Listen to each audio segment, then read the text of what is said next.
O primeiro dia. O dia zero. O sol nasceu sobre o miragem do sol como em qualquer outro dia, mas para Ricardo Alencar, era o primeiro dia de um novo mundo.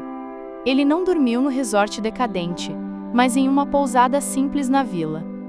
Ele queria chegar à sua nova propriedade não como um dono que pernoitou, mas como uma força da natureza, uma maré de mudança.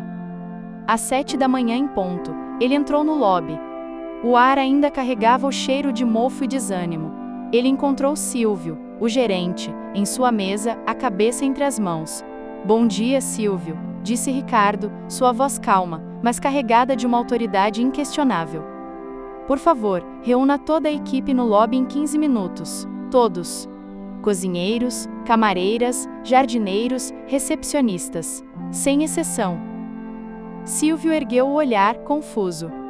"Senhor, temos 5 hóspedes. O café da manhã." "Os 5 hóspedes são minha primeira prioridade", interrompeu Ricardo. "Vá até cada um deles pessoalmente. Informe que, devido a uma mudança de administração e ao início de uma reforma completa e imediata, o resort está fechando suas operações hoje. Peça desculpas profundas. Informe que suas estadias serão integralmente reembolsadas, e que um carro estará à disposição para levá-los para a melhor pousada da região, onde suas diárias serão pagas por nós por mais 3 noites, como um pedido de desculpas pelo transtorno. Entregue a cada um deles um voucher para uma estadia de 1 semana, com tudo pago, na nossa reinauguração." Silvio ficou boquiaberto. "Senhor, isso vai custar uma fortuna." "Não fazer isso custará nossa alma", respondeu Ricardo. "Agora, por favor, reúna a equipe." 15 minutos depois, cerca de 30 funcionários se aglomeravam no lobby, seus rostos uma mistura de curiosidade e medo. Eram os sobreviventes, os que ainda não haviam abandonado o navio que afundava. Ricardo ficou diante deles. "Meu nome é Ricardo Alencar. A partir de ontem sou o novo proprietário deste lugar. E a primeira coisa que quero dizer a vocês é: obrigado. Obrigado por permanecerem quando a maioria teria partido. Mas preciso ser honesto. O Miragem do Sol morreu. Hoje nós o enterramos." Um murmúrio de pânico percorreu o grupo. "E hoje", continuou ele erguendo a voz, "começamos a construir algo novo em seu lugar. Um lugar chamado Santuário. Um lugar que será o melhor resort do Brasil. E eu não posso fazer isso sozinho. Por isso, a partir de agora, todos vocês estão em aviso prévio remunerado de 30 dias. Mas isso não é uma demissão. É um convite. Durante os próximos 30 dias, eu conversarei com cada um de vocês. Aqueles que compartilharem da visão, que tiverem paixão e excelência, não serão recontratados. Serão promovidos. Terão os melhores salários da região, treinamento e um plano de carreira. Aqueles que só querem um emprego, receberão todas as suas verbas rescisórias, em dia, e minha gratidão." Ele fez uma pausa, olhando nos olhos de cada um. "O resort fecha para o mundo hoje. Mas para nós, o trabalho começa agora. Dispensados por hoje.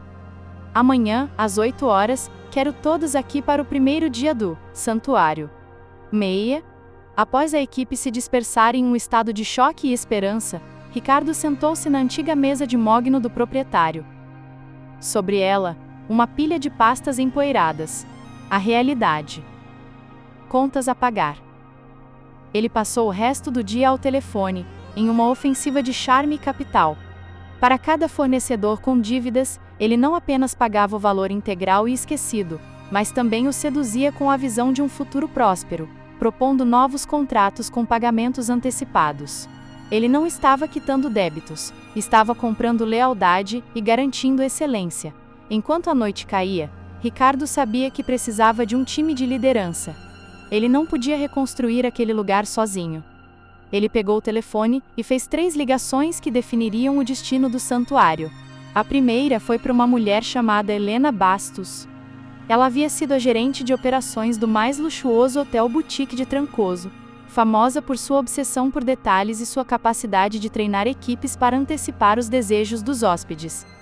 Ricardo a convidou para ser sua diretora de operações, a artista da experiência do hóspede. A segunda ligação foi para Javier Morales, um gênio culinário frustrado que Ricardo conhecera anos antes. Ele lhe ofereceu a liberdade total como chefe executivo, para criar um restaurante que fosse um reflexo da terra e do mar. A terceira e última ligação foi para o próprio Silvio, o gerente cansado. Ricardo o promoveu a diretor de patrimônio e relações comunitárias, reconhecendo que ele era o coração e a alma daquela terra. Naquela noite, Ricardo finalmente dormiu no resort. Não em um dos quartos mofados, mas em uma rede que armou no deck principal, sob as estrelas. Ele não era mais apenas um homem rico. Ele era um general no primeiro dia de uma guerra pela beleza, com seus primeiros tenentes convocados e suas linhas de suprimento sendo restabelecidas. O segundo dia, a arquitetura da alma. No dia seguinte, o santuário era um lugar diferente. O silêncio não era mais de abandono, mas de expectativa. Ricardo havia convocado sua recém-formada diretoria para o primeiro encontro. Helena chegou de Trancoso, elegante e cética. Javier veio de São Paulo, seus olhos brilhando com uma mistura de esperança e desconfiança. Silvio, agora com uma postura mais ereta, os recebeu como o anfitrião daquela terra. Mas eles não estavam sozinhos. Ricardo havia feito uma quarta ligação na noite anterior, talvez a mais importante para a fase que se iniciava. Às 9 horas, um helicóptero pousou em uma clareira próxima. Dele, desceu um homem alto, de cabelos grisalhos e um sorriso fácil, vestindo uma camisa de linho amassada e botas de trabalho. Era Pedro Monte, o fundador e presidente da Monte Engenharia, a empreiteira mais renomada do Brasil por construir projetos impossíveis. Museus em penhascos, casas em árvores de luxo, hotéis flutuantes. Pedro não era apenas um construtor, era um artista do concreto e do aço. E, mais importante, era um velho amigo de Ricardo, dos tempos em que ambos eram jovens sonhadores, antes do mundo corporativo tentar domá-los. Rich, disse Pedro, abraçando o amigo com força. Quando você me ligou e disse que comprou uma ruína e tinha um cheque em branco, eu soube que finalmente tinha perdido o juízo. Ou o encontrado. Vim ver com meus próprios olhos. Ricardo sorriu. Eu preciso de um construtor que entenda de poesia, não de planilhas. Bem-vindo ao meu poema, Pedro.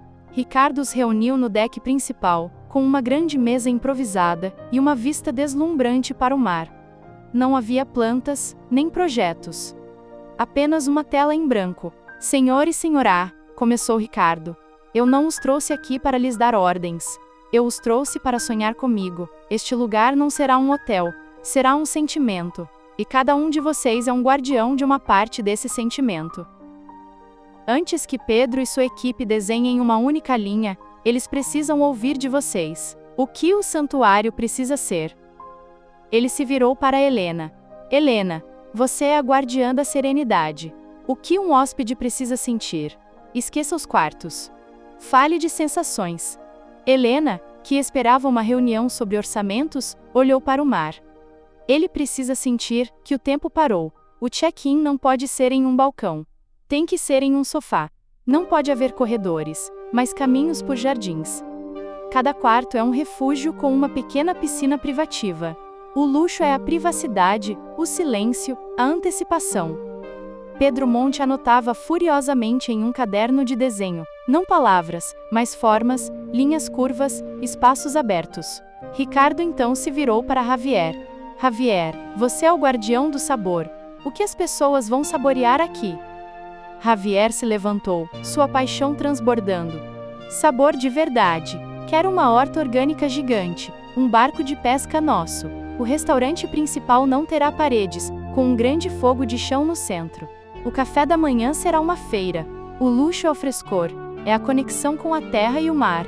Pedro desenhava uma cozinha aberta, integrada a uma estufa de vidro e canteiros de horta.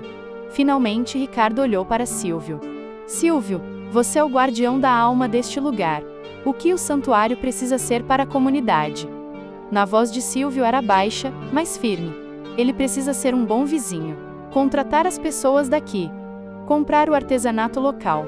Respeitar a praia. O luxo para nós é o respeito. É a oportunidade. Precisamos de um centro de treinamento. Pedro parou de desenhar e olhou para Ricardo, seus olhos brilhando.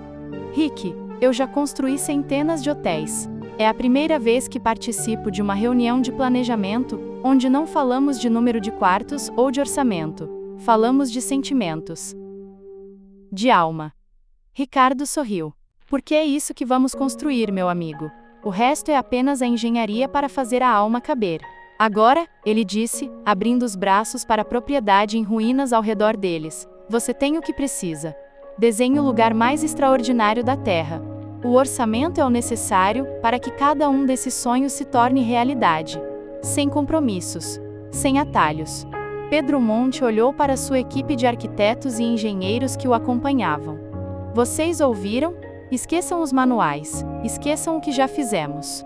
Hoje, nós começamos a desenhar um sentimento. A primeira reunião do santuário havia terminado.